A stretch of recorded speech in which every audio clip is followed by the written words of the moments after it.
I'm John Groundland. I'm a musculoskeletal surgical oncologist here at the Huntsman Cancer Institute. I'm part of a multidisciplinary sarcoma team that is dedicated to the treatment of sarcoma. Sarcomas are a group of cancers that come from the connective tissues of the body. The connective tissues being bone, cartilage, fat, muscle, blood vessels, nerves, and all of the fibrous tissues that connect them together. What these tissues share is a common ancestor line of stem cells. Cancer arises when a genetic aberration occurs anywhere along that development from the stem cell up to the mature tissue. And when it occurs in this kind of tissue line, we call that a sarcoma.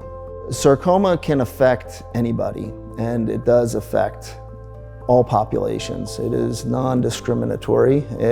There are patients as young as several months old, all the way up to the oldest patient I've had is 104. The vast majority of sarcomas, well over 90%, are sporadic, meaning they just occur randomly and without any known cause or insult.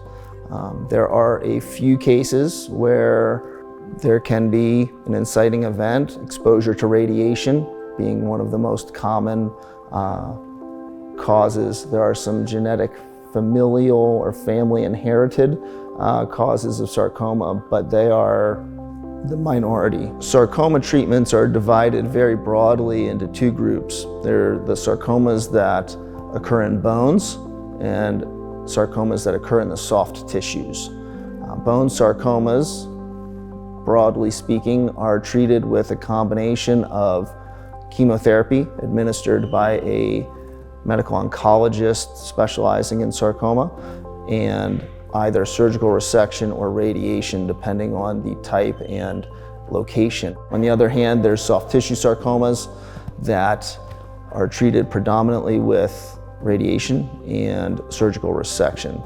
There are many exceptions to this generalization, however, and that is the importance of seeking care and evaluation in a dedicated sarcoma program with a multidisciplinary approach.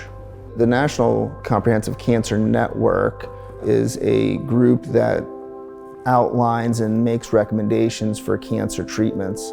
They recommend that anyone with a suspected sarcoma be evaluated at a dedicated sarcoma specialty center.